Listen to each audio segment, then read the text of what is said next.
Hello, everyone. I'm Siantir, and today I want to talk about, I guess you could say it's a philosophical argument about whether or not people are intrinsically good or intrinsically wicked. So the general, I guess you could say, idea behind this disagreement is people who believe that human beings are intrinsically good say that what we need to do is facilitate people acting good, right? That there are corrupting forces that cause people to do bad things. I think we can generally agree that people do bad things, but I'll get more into that whole mess in just a moment. Whereas people who believe that human beings are intrinsically wicked say the opposite, that we need good influences, things that push people towards doing good.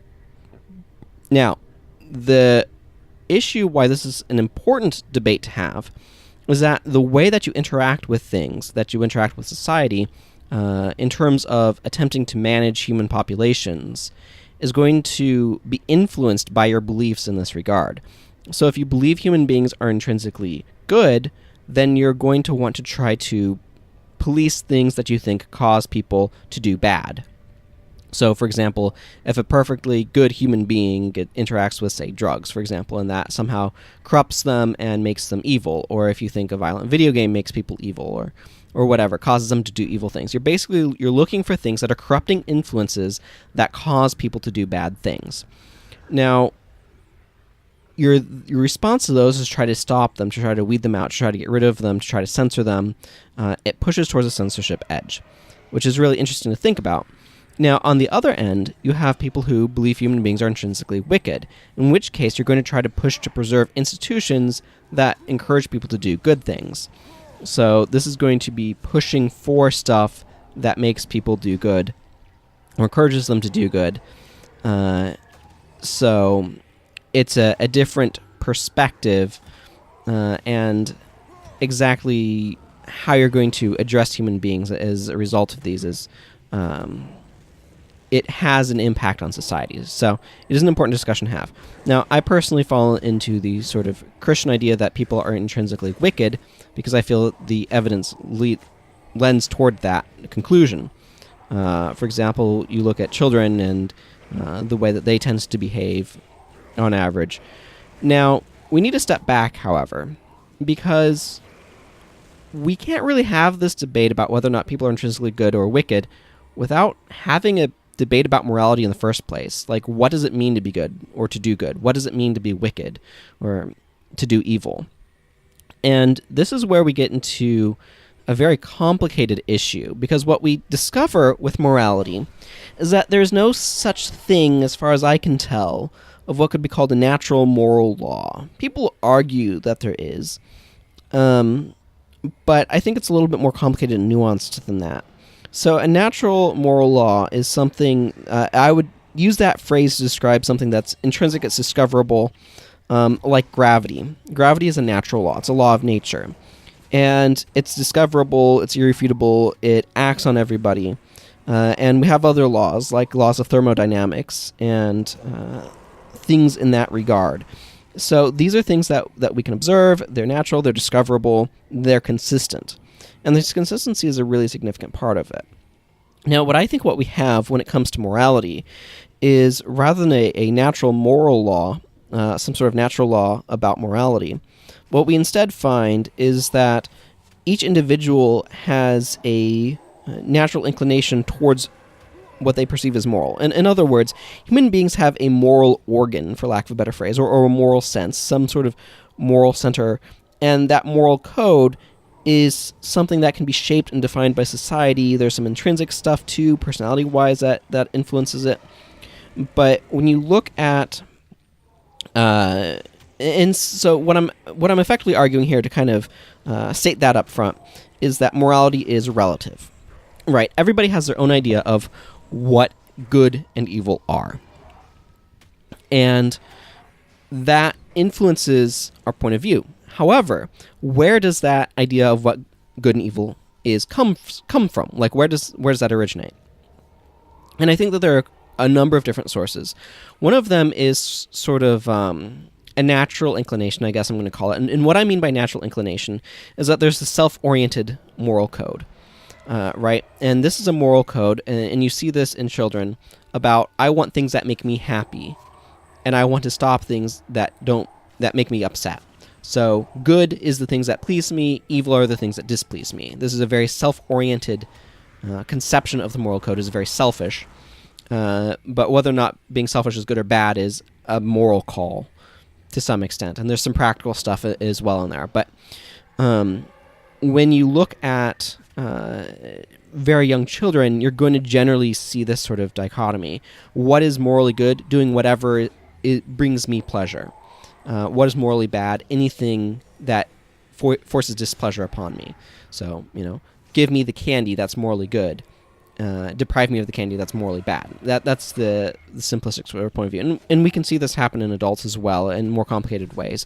For example, because what ends up happening is there tends to be a lot of inconsistency in this, right? So with political parties, you'll say one party say, oh, it's evil when the other side does it and good when our side does it, right? This is the same sort of type of moral lens. But the moral lens kind of gets shaped as we get older. And it gets shaped by society, by outside factors. It gets shaped by sort of internal things as well. And so what we end up seeing as a result is the moral lens gets adjusted. So different cultures will have different moral lenses built into them. So if you go to different parts of the world, their idea of what's good and what's wrong are going to be nuancedly different. Now, there are common points of agreement that human beings can arrive at. For example, the idea of consistency, having a moral consistency, tends to be, I think, more positively favorable. So what I mean by consistency is, if it's wrong for me to do it, it's wrong for you to do it, and vice versa. So it's sort of the idea of morality needs to apply equally to everybody.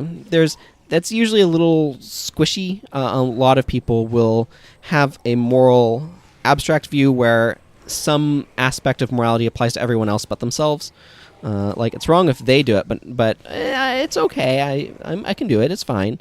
You particularly see this with people in positions of power that are very egocentric and narcissistic. They tend to have this sort of moral warping, and where it's focused on themselves, and they're hypocritical in that, and they're inconsistent. So there tends to be a push for consistency in morality, generally in societies. And this is where we get laws, and the idea that laws should apply equally usually holds. And then there's also the idea that murder is wrong, generally speaking, although what murder is can be a little bit loose definitionally. The wrongful killing of another human being, which includes that keyword wrongful of like what makes it a wrongful killing. So, for example, in some places, say a wrongful killing, it does not include certain types of executions taken because of certain decisions. This is where you get capital punishment, for example. Capital punishment is usually not considered morally wrong. But in general, it's agreed that murder is bad and shouldn't happen, because most people value their own life and would rather not have people murder them. And so the best way to get people to not murder them is to say, I'm not going to murder other people too, and have everybody agree to not murder each other. So that's where you get moral consensus. And so what we can kind of see from all of this is like what morality is in the end tends to be the conglomerate power of enforcement of individuals' collective moral compasses, I guess, for lack of a better word there. In other words, the societal morals kind of boil down to like what is enforced and how is it enforced and all that sort of stuff. Like, my moral lens doesn't have any impact on your life unless I have some form of power over you. In which case, I'm able to exert my moral compass, my morality upon you or against you in some way. And morality is used to applaud and condemn. It's used in the process of judgment. So there's no need for morals if there are no need for like any form of judgment, but that's beside the point. So in other words, what we kind of end up at is, if our collective morality of any given particular culture and societal and social group, that determines right and wrong, and therefore what is good and what is wicked, like that whole process makes things really, really complicated, and it makes this idea of intrinsically good and intrinsically wicked extremely hard to suss out. Now, the Christian point of view, which as a Christian I hold to, or Christian point of view is a bit weird, because what I'm really talking about is what I understand God's priorities to be in the Bible. Because I have my own sort of set of morals, and I try to understand what God's morals are and adopt those. And the reason why that matters to me is because I see God as being the final judge, therefore having all of the authority, having the power to make his morals the most relevant long term in my life. So this is the idea saying that God's morals are also relative to him.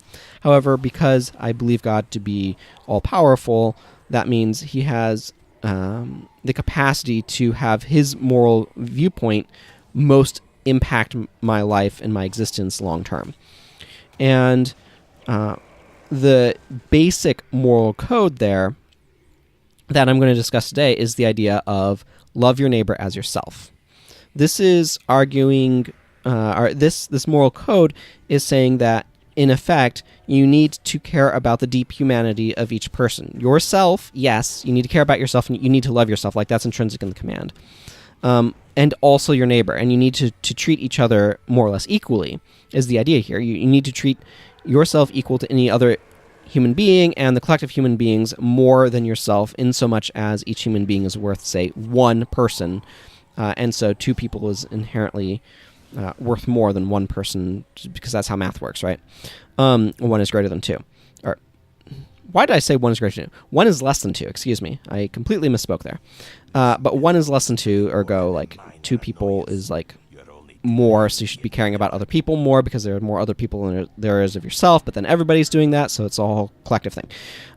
Never mind that point right now, because that's not the focus. So from this lens, when people do wicked, it's when they act in an unloving way towards another person. Now, unloving, again, we run into problems of language. Love in English is an extremely broad word that encompasses too many concepts. What I'm specifically talking about here when I'm using the word love is this idea of respecting and accepting the full humanity of the other person, or of an individual, because it can include yourself, sort of fully accepting the full depth of their personhood and respecting that depth. So this will be meaning things like understanding their boundaries and respecting their boundaries, and caring about their interests at least to some degree, or just different things like that, or respecting their time. Of course, ideas of what that looks like vary from place to place, and all that sort of stuff. But what we can see from this is that when people act in an unloving way towards other people, when they do cruel things towards other people, that is unloving, that is morally wrong. Contrary-wise, when they do something that is expressing love towards another person in this broader sense of respecting their humanity, that is morally good. And so people are intrinsically wicked in that they are intrinsically inclined to some degree doing cruelty to another human being. Now, this is not necessarily all human beings, and not necessarily all the time. But when we look at this sort of model, we see things like acting cruelly towards those with whom we disagree, with people that we consider our enemies. If we're acting cruelly towards them, that's not loving them, therefore that would be wicked, despite the fact that they're our enemies for some reason, one would assume. And so we see commands like love your enemy, right, where Jesus talks about that in Matthew. And so we have this whole build up of understanding of, okay, so what morality are we going to use to define good and evil, and then how do people act in accordance, like, in regards to that moral lens and that moral understanding, and then we can build up an idea from there. Now, I think it's really the reason why I kind of bring this up is because this does, like I said, have a huge impact on society.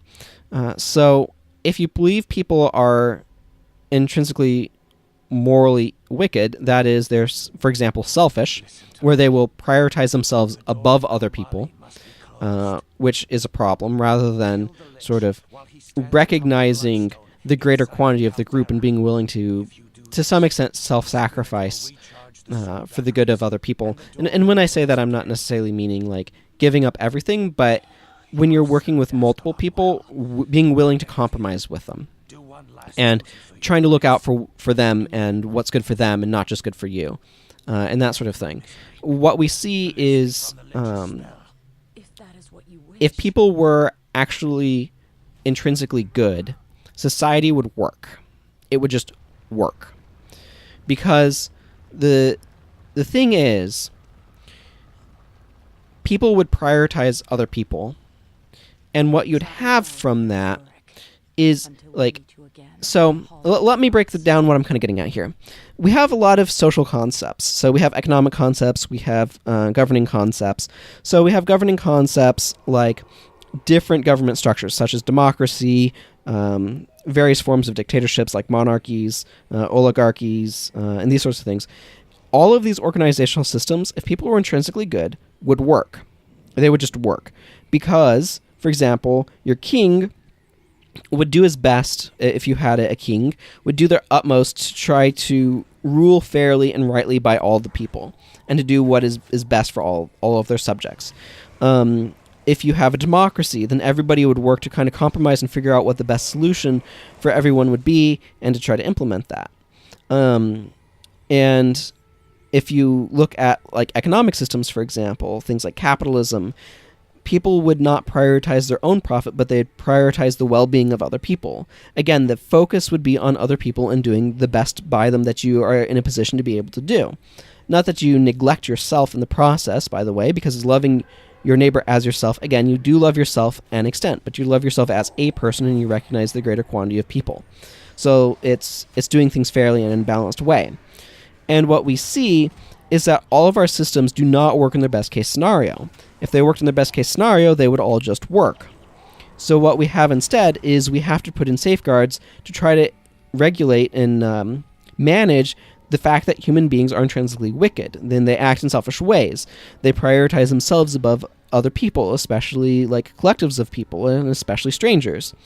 And so all of our systems have to be designed in a way to try to mitigate the damage that other people will do to each other through their unlove, through their intrinsic wickedness. And so we see the way that all of the systems fall apart. And in some ways, we're working in not necessarily always worst case scenarios, but certainly never best case scenarios.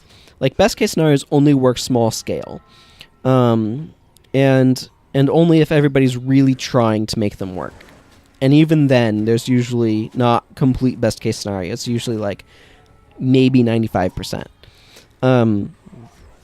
So what we then have is like, why democracy better than dictatorship? Because you can get bad kings, and democracy lessens the power of the ruler.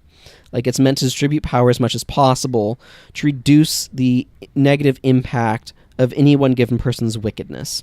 And things like dictatorships concentrate that power. So if you get a wicked dictator type, in this case, I'm using dictator as a broad category for any sort of system that has, like a monarchy is a dictatorship where it's one individual at the top. It's not perfect, but like if you get a bad king, they can just ruin everything. Again, this is if people realize that they don't have collective power and that the king's authority is based entirely upon their ability to enforce their will. And if their military decides, nope, we don't want to listen to you anymore, then they aren't king, and all that. But what you can see is that all of our systems are trying, what we're trying to do is find the system that is least bad for mitigating the negative effects of collective human wickedness. And we've got some that work okay, but nothing works great, and that's because we're really good at dragging these systems down. So it's just really interesting to think about intrinsically good versus intrinsically wicked. What is the impact of these? And again, if we believe that people are intrinsically good, then all of these systems should be working significantly better. And if they're not, then it's because of some sort of forces, something that somehow came to be, despite everybody being intrinsically good, that has causing people to act in evil ways and to drag things down. I personally don't think intrinsically good has a leg to stand on. I do think that our culture and our society do have a number of things built into them that teach people morals that push them to be better than they would have been otherwise. And I do think that it is possible to teach morality to an extent that does have influence and shaping effects. And I do think that embeds itself into society. Infects is probably not the wrong word, but influences is what I was more going for. Influences like societal moral lenses, like they integrate with it, become part of it, and those societal moral lenses then influence the citizens who then perpetuate those moral lenses. And so that affects and changes and shapes society and society's morality and shapes our understanding of morality. So I think I've kind of covered this topic as thoroughly as I wanted to, and I certainly welcome additional discussion below. So until next time, everyone, take care. Bye-bye.